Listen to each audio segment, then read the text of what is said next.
Para ser honesto, me llevó un tiempo entender el apodo que la abuela me había puesto con tanto cariño. En los libros, los monstruos no son adorables. En realidad, los monstruos estaban en el extremo opuesto de todo lo adorable. Me preguntaba por qué me llamaba así. Incluso después de entender la palabra paradoja, la cual significaba combinar ideas contradictorias entre sí, me sentía confundido. ¿El énfasis recaía en adorable o en monstruo? De todos modos, me dijo que me llamaba así de cariño, por lo que decidí confiar en ella. Las lágrimas brotaron de los ojos de mamá cuando la abuela le contó el incidente de la niña de la para el pelo con motivos de Mickey Mouse. Sabía que este día llegaría. Simplemente no esperaba que fuera tan pronto. Oh, déjate de tonterías. Si quieres quejarte, ve a hacerlo a tu habitación y cierra la puerta. Eso detuvo el llanto de mamá durante un momento. Miró a la abuela, un poco sorprendida por el súbito arrebato. Entonces comenzó a llorar aún más fuerte. La abuela chasqueó la lengua y sacudió su cabeza. Dirigió una mirada a una esquina del techo y exhaló un profundo suspiro. Esto sucedía muy a menudo entre ellas. Era cierto, mamá había estado preocupada por mí desde hacía mucho tiempo. Eso era porque yo siempre fui diferente a los otros niños, incluso desde mi nacimiento, porque yo no sonreía. En primer lugar, mamá había pensado simplemente que mi desarrollo era lento, pero los libros de crianza de niños decían que un bebé comienza a sonreír 3 días después de nacer. Ella contó los días. Habían pasado casi un centenar, como en un cuento de hadas en el que la princesa sufre una maldición por la cual no puede sonreír jamás.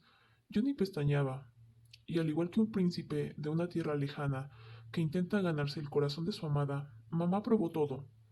Ella intentó con aplausos, compró cascabeles de diferentes colores e incluso practicó bailes tontos con canciones para niños. Cuando se cansaba, salía a la terraza y fumaba, un hábito que apenas había logrado dejar después de saber que estaba embarazada de mí. Una vez vi un video de la abuela que la abuela grabó en aquel entonces, donde mamá se esforzaba con mucho ahínco y yo simplemente me quedaba mirándola. Mis ojos eran demasiado profundos y serenos para ser los de un niño. Probara lo que probara, mamá no lograba hacerme sonreír. El médico dijo que no tenía ningún problema en particular.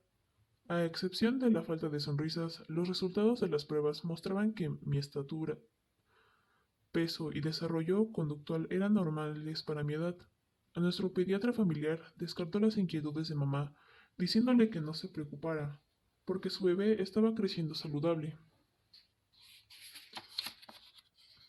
Un tiempo después, mamá trató de consolarse diciendo que yo solo era simplemente un poco más tranquilo que los otros niños. Entonces sucedió algo cerca de mi primer cumpleaños, que demostró lo que ella siempre había sospechado. Ese día, mamá había puesto en la mesa una tetera roja llena de agua caliente. Se dio la vuelta para mezclar la leche en polvo. Yo quise tomar la tetera, y esta cayó de la mesa, dando contra el suelo, y salpicando agua hirviendo por todas partes. Todavía tengo una leve marca de la quemadura de aquel día, del tamaño de una pequeña moneda. Grité y lloré. Mamá pensó que en adelante las teteras rojas y el agua me asustarían, como le habría ocurrido a otro niño normal.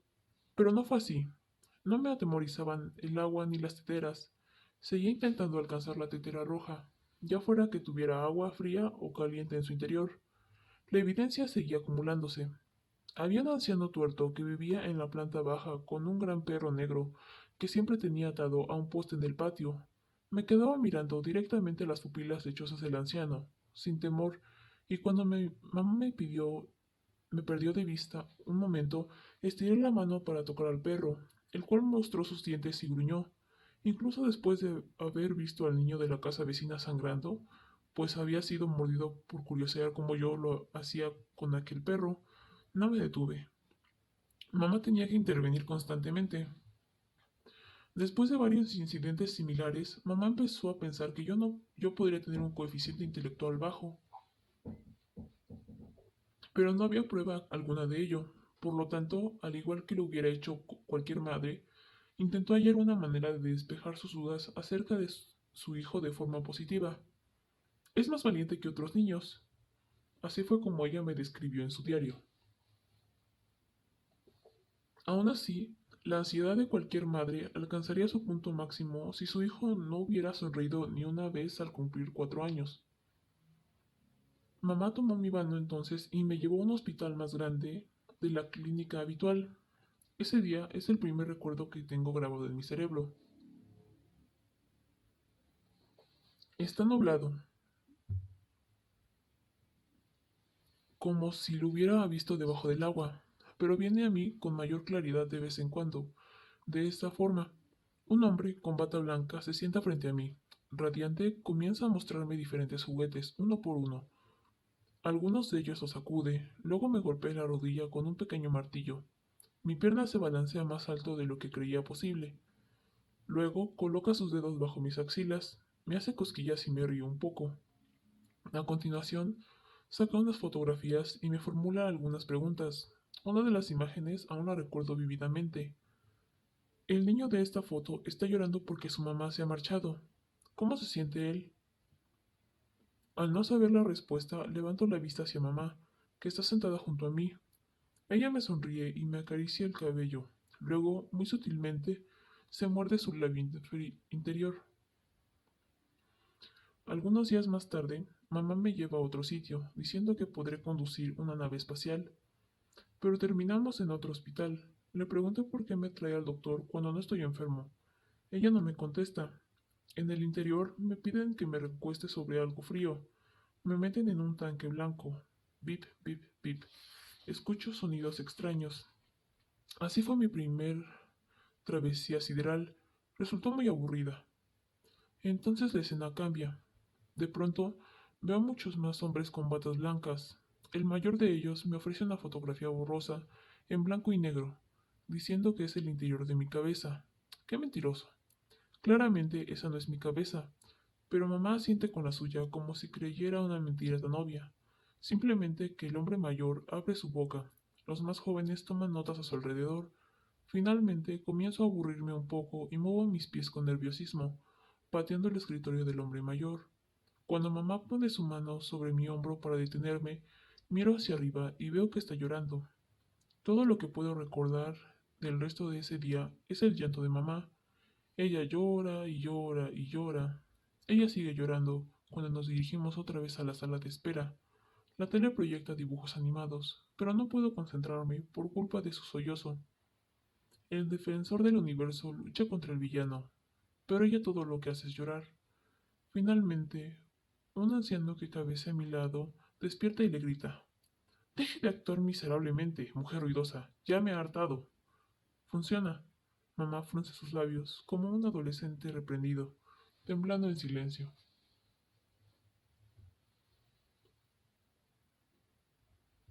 Mamá me hace comer un montón de almendras.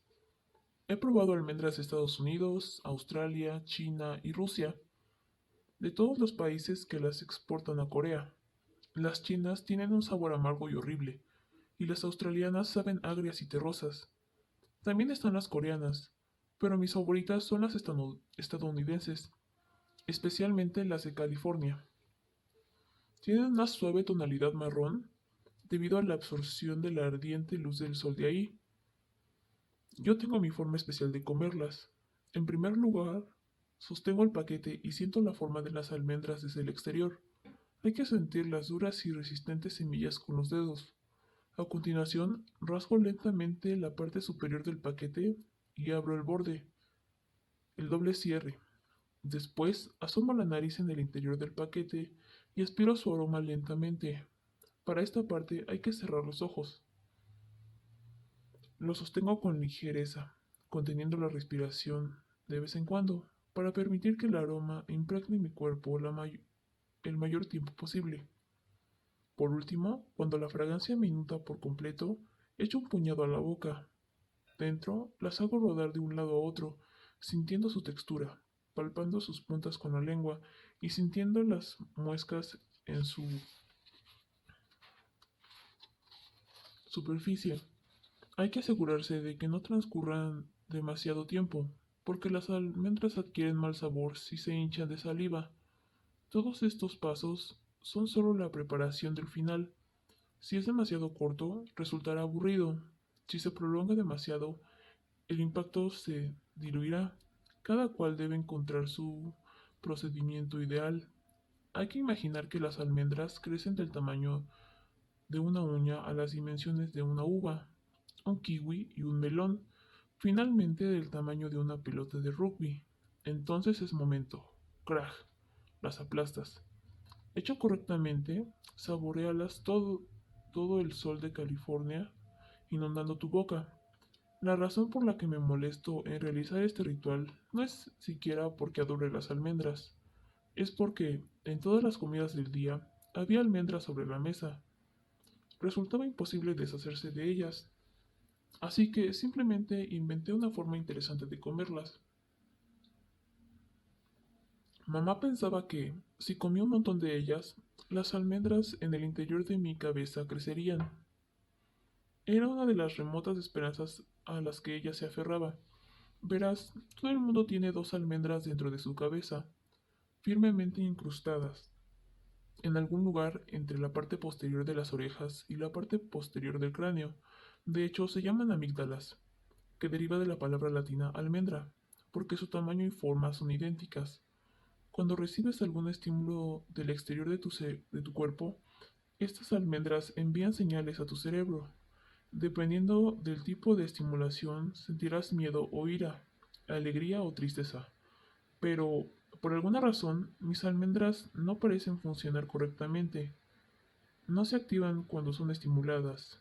Así, ignoro por qué la gente ríe o llora. La alegría, la tristeza, el amor, el miedo, todas esas cosas son ideas vagas para mí. Las palabras emoción y empatía son para mí solo tinta en el papel. Los médicos me diagnosticaron con alexitimia, o incapacidad para expresar sentimientos. Llegaron a la conclusión de que era demasiado joven. Mis síntomas diferían del síndrome de Asperger y mis otros comportamientos no mostraban signos de autismo. No se trataba necesariamente de la incapacidad de expresar sentimientos, sino más bien de una imposibilidad para reconocerlos. No presentaba dificultades con la formulación de frases o su entendimiento, al contrario que las personas afectadas con algún daño cerebral en las áreas de Broca o Wernicke, pero yo no podía sentir emociones. No era capaz de identificar los sentimientos de otras personas ni categorizarlos. Todos los médicos dijeron que estaba relacionado con las almendras de mi cabeza, las amígdalas, que eran inusualmente pequeñas y con la conexión entre el sistema límbico y el lóbulo frontal que no funcionaba como debería. Uno de los síntomas de tener amígdalas pequeñas es que no se reconoce el sentimiento del miedo. Nota: el área de Broca es una sección del cerebro humano relacionada con la producción del lenguaje, mientras que el área de Wernicke se encarga de la comprensión del lenguaje, tanto escrito como hablado. La gente habla a veces de lo estupendo que sería ser temerario, pero no sabe de lo que habla. El miedo es un mecanismo de defensa instintivo, necesario para la supervivencia. No sentir miedo no significa ser valiente. Significa que eres lo suficientemente estúpido para permanecer de pie en la carretera cuando un auto se dirige hacia ti. Mi caso era aún más desafortunado. Además de mi falta de temor, todas mis funciones emocionales estaban limitadas. Lo único positivo, según dijeron los doctores, era que la reducción de mis amígdalas no alteraba el desarrollo de mis aptitudes intelectuales. Aconsejaron, pues, que ya que cada persona tiene cerebros diferentes, deberíamos ver cómo se desarrollaban las cosas. Algunos de ellos hicieron ofertas más tentadoras diciendo que yo podría tener un papel decisivo en el descubrimiento de los misterios del cerebro. Investigadores y hospitales universitarios propusieron proyectos de investigación a largo plazo sobre mi crecimiento, que serían reseñados en revistas médicas. Habría una generosa compensación a cambio de formar parte de ello, y en función de los resultados de las investigaciones, un área del cerebro podría incluso ser nombrada en mi honor, al igual que las áreas de Broca y Wernicke. El área de Junyaeseong pero los médicos se encontraron con un rechazo frontal de mamá, que ya había llegado a alucinarlos. Por un lado, mamá sabía que Broca y Wernicke eran científicos, no pacientes. Había leído todo tipo de libros sobre el cerebro en sus habituales visitas a la biblioteca municipal. A ella tampoco le agradaba que los médicos me vieran más como un espécimen interesante que como un ser humano. Ya desde el principio había perdido la esperanza de que los médicos me curaran. Ella había escrito en su diario: lo único que harían sería someterlo a experimentos extraños o administrarle medicamentos no certificados, observar sus reacciones y fanfarronear de sus hallazgos en conferencias. Y de esta manera, mamá, así como muchas otras madres exageradas, hizo una declaración de principios que fue a la vez poco convincente y un cliché. Yo sé lo que es mejor para mi hijo. En mi último día en el hospital, mamá escupió sobre un arbusto de flores que había enfrente del edificio del hospital y dijo: estos incompetentes no saben siquiera lo que hay en sus